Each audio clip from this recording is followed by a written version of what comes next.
annotations. We need to look at what the annotations are, try to understand how they function, create custom annotations, dynamically discover annotations, and study frequently used Java annotations. So let's start with just general introduction to what annotations are. Apparently, they are a form of a metadata. What we could do is provide information about the program, which isn't per se part of the program itself. When you describe an annotation, you may say where it's supposed to be applied, where is it retained. Obviously, you write it into the source code of the program, but is that annotation retained after you compile the code? Is that annotation retained at runtime? Well, that depends. Some annotations don't go beyond the source code. They're just discarded by compiler. Or you may actually retain annotation in a compiled code, but don't ask Java Virtual Machine to do anything about it. Or eventually you could have annotations that you actually want to dynamically read at runtime and discover what they are. So that's retention policy. Then an annotation also have a target, where it's supposed to be applied to. For example, if you say the annotation is applied to a type, that means it's applied to a class or an interface. Or you may say, oh, the annotation is to be applied to a method, or is it to be applied to the field or variables or parameters? It's up to you. So you may decide one or more target where this annotation is actually applicable to. So that's basically the syntax of, the custom annotation creation. You create what looks like an interface. Yeah, it says here interface, but there's an @ sign, which actually turns it into the annotation. Okay, so you form the annotation definition. You think about where it should be retained or which targets it should be applied to. Now, how do you actually use it? So you described it, all right, but what do you do with that? Well, annotation can actually have various attributes. So here's an example of a pair of custom annotations. They're just something you could design.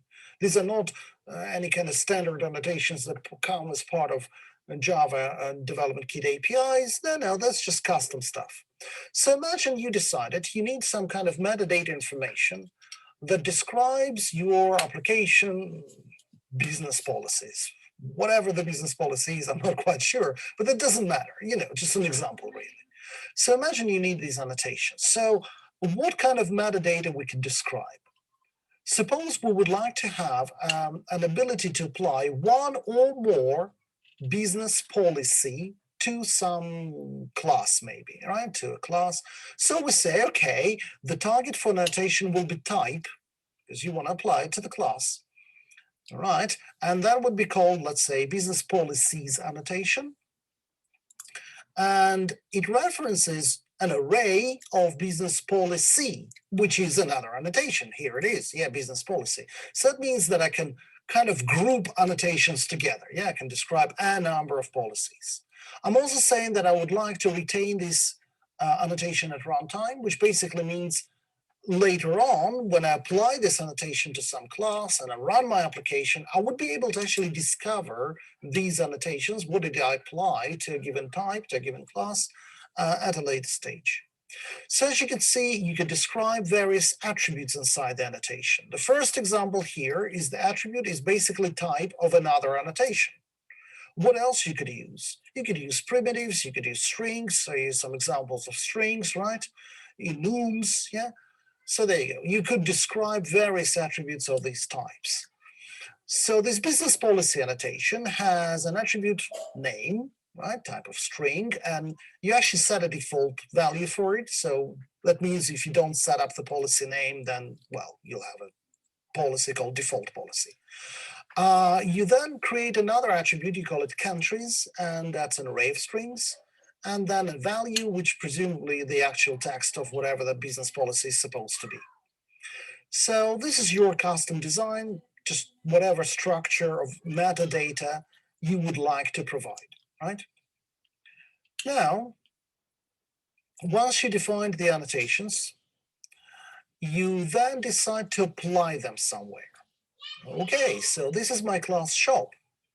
It's just the class, right? So I can apply various annotations. Presumably, the annotations say that they're applicable to the type. Yeah, so that's why I can put them on a class level. Otherwise, they could be on a method level, on a variable level, depending on which type they apply to. And business policies annotation allows me to describe one or more business policies. So I can put them inside the business policies annotation. Each business policy could have a name, property, countries, which actually could be a list, an array of countries, yeah, and a value, which is any text you want. The name is optional, so if you don't give a name, then the default value would be default policy, yeah. So I describe here a couple of business policies. One is called returns policy, and it's valid in GB, Great Britain, and the value is 4 weeks, whatever. The other policy doesn't have a name, so the default name is default policy. It's valid in Britain and France, and the value is sheep-wide over Calais, right? So this is just some metadata that I decided to apply to the shop. When I run the class shop and I inquire what are these values of the annotations, we'll see how to do that dynamically in a moment. Well, I'll be able to find out that metadata information. I suppose if you think about it, you could use this to augment maybe different packaging or deployments of the application, or kind of tie the application to specific circumstances where it's supposed to be deployed to, or how it's supposed to run in a certain environment maybe. So it's not part of your application code per se, but it certainly can provide this metadata description of the code. Usually annotations are just applied to where you apply them to, and that's that. But if you have a class hierarchy, you may mark annotation as inherited, so then it will be applied to subclasses as well. Otherwise, that's just applied to the immediate type where you've specified it. Okay, now dynamically discovering annotations. Well, how to do that? You take your class and you call the operation get annotations. So shop.class get annotations. That will give you the annotations that were retained at the runtime level. Because we talked about it. If you say, for example, if you created the annotation that is only retained in a source code, then of course at runtime you won't be able to get it, right? You can make a stream out of these annotations, and then you can iterate through that stream and find out what your annotations are. You can look for specific annotation. You can get annotations type. You can find out what it is, and you can query the annotation of certain type. Get annotation by type, right? So returns me all business policy annotations, for example. I suppose I could just iterate through this array of business policies and just find out what their names and values and any other properties are, like custom property called country, whatever it is, yeah? And a country is an array, so I can iterate again, yeah?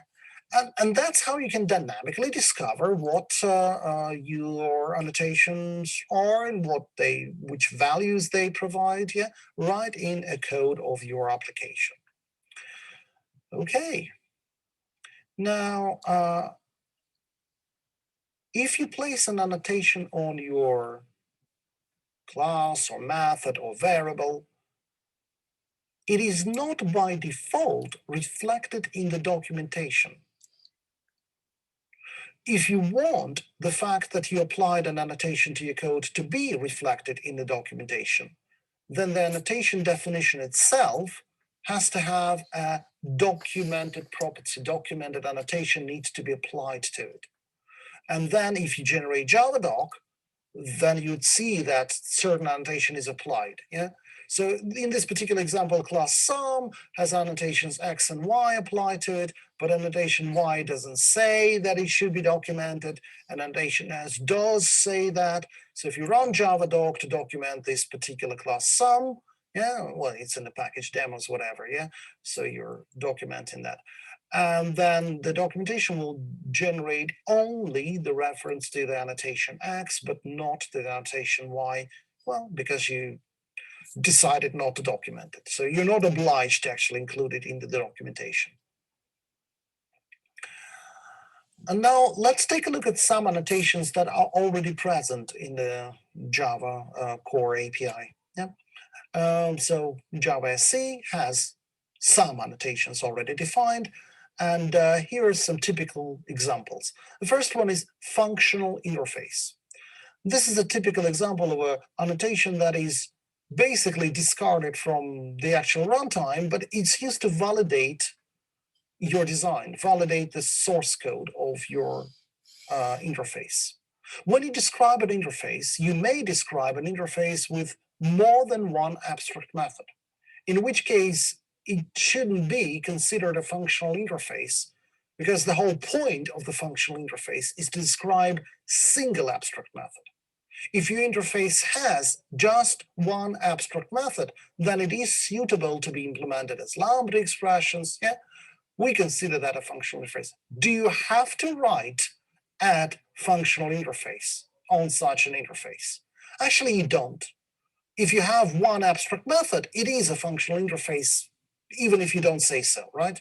That's by definition is a functional interface. So why do you have this annotation then?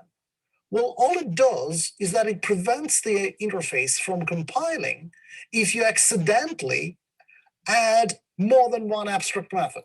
Yeah? So if you have one, that's fine. If you have another one, okay. If you have a functional annotation interface mentioned, the compiler will say, sorry, that's wrong. You shouldn't have two abstract methods here, right? You can only have one. Yeah.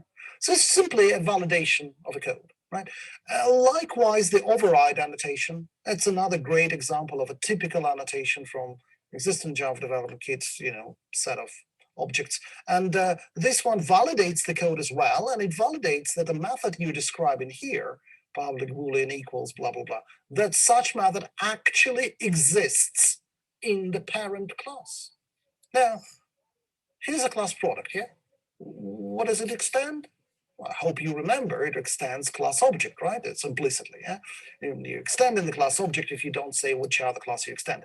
So if you override in a method, that presumably you override in a method of an object class. Does the object class have a method with the following signature?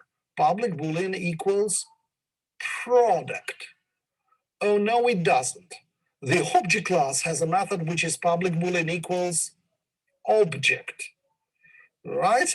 So obviously you may accidentally think you override in the method equals of the object class, but because you got a parameter wrong or name, you made a typo somewhere, yeah, it's not exactly matching the version of this method that parent class actually defines.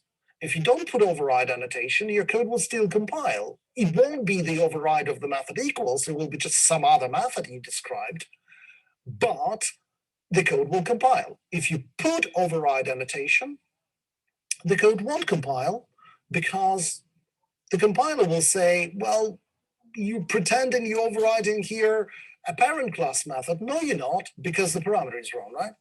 So you will be notified that you made an error, that you think you override in the method when you're actually not overriding the method, when you just describe it some other method.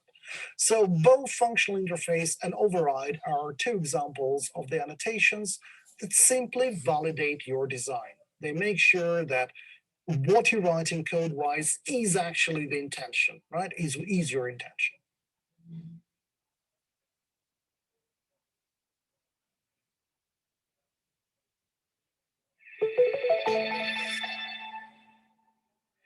Okay, well, there's some other typically used annotations. There's another one.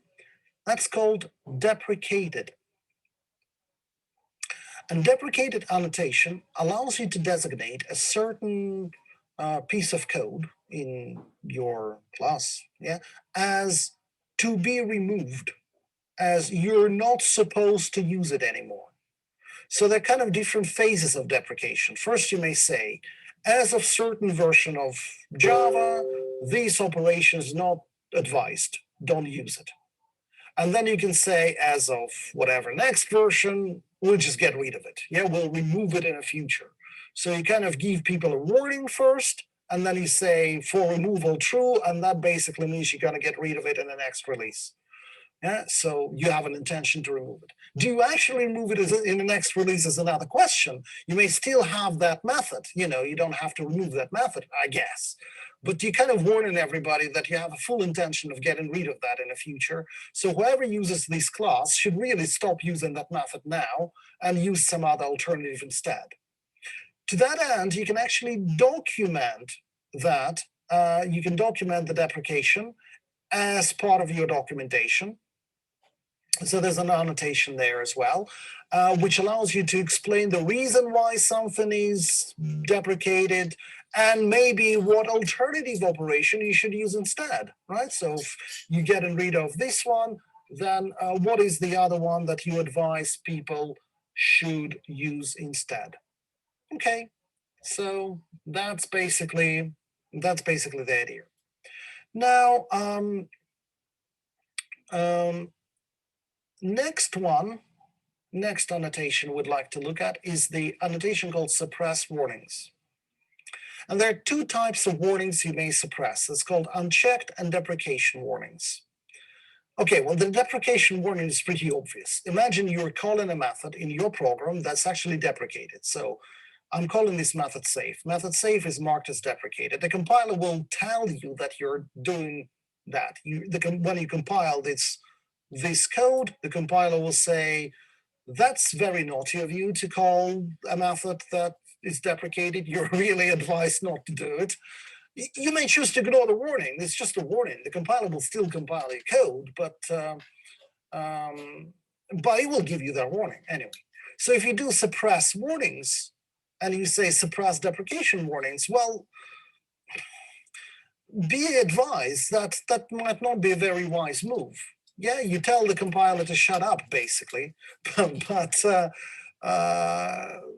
the problem is still there. You're just telling it not to tell you about the problem, but it doesn't fix the problem, right? So anyway, well, you can do it, I guess. The other warning, well, requires a little bit more of an explanation, this unchecked warning. It's a tricky one. It has to do with the way generics work in Java. Look at the method find. It returns a list. It doesn't say it returns a list of products. Actually, physically, it may be the list of products. Food and drink, presumably subclasses of the product. So you probably could be fine. I don't know. That might be fine. Yeah. So it is a list that actually contains products. But you see, the problem isn't that the class food doesn't say it's the list of products. The problem is that it doesn't say it's a list of products, and you call it and you assign it to the variable that does say it should be a list of products.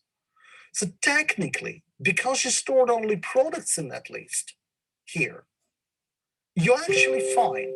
You call that method and it returns you that list, and the list is indeed containing only products. But the problem is, and the compiler can spot it, the compiler gives you the warning here.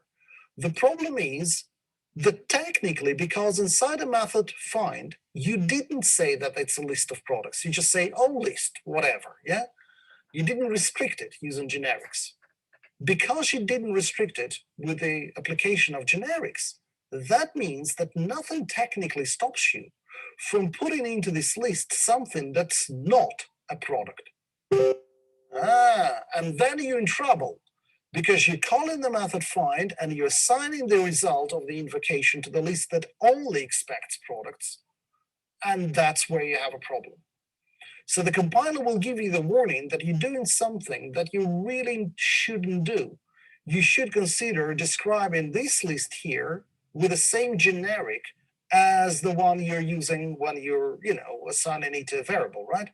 So you shouldn't really use what we call a raw type without the description of generic. Hence, you get in this warning, yeah? But you may suppress it, and it kind of makes sense because you're looking at your code and saying, oh, no, I'm not actually adding anything that's not compatible to the product, so I'll be fine, yeah? But generally speaking, consider not using raw types. That's kind of a good advice, I guess, yeah? Okay. So remember, suppressing compiler warnings could be very dangerous. because you may compile with suppressions and then you would not be any wiser that you're doing something wrong in your code that may backfire later, right? Okay. Now, this problem relates to what you've seen on the previous page, this unchecked warning, yeah? It's called a heap pollution, and it can occur, actually, on the previous page there was a heap pollution as well, but it can occur in another circumstance when you use var args.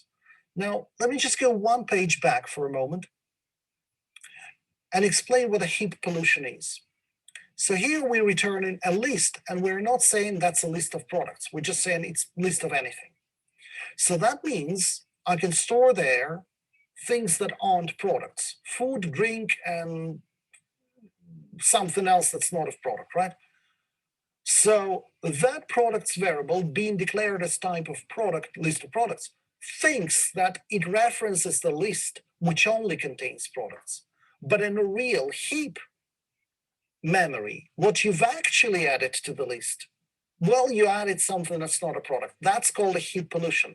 There's a circumstance where you can place something into the heap memory that is not the type that some variable that refers to that thinks it is. So these products variable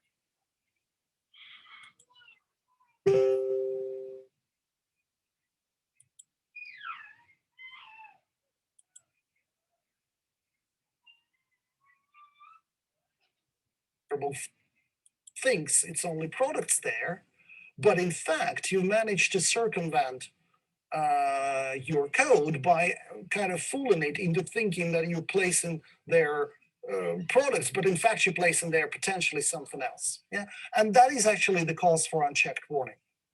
But the fix in this situation is really straightforward.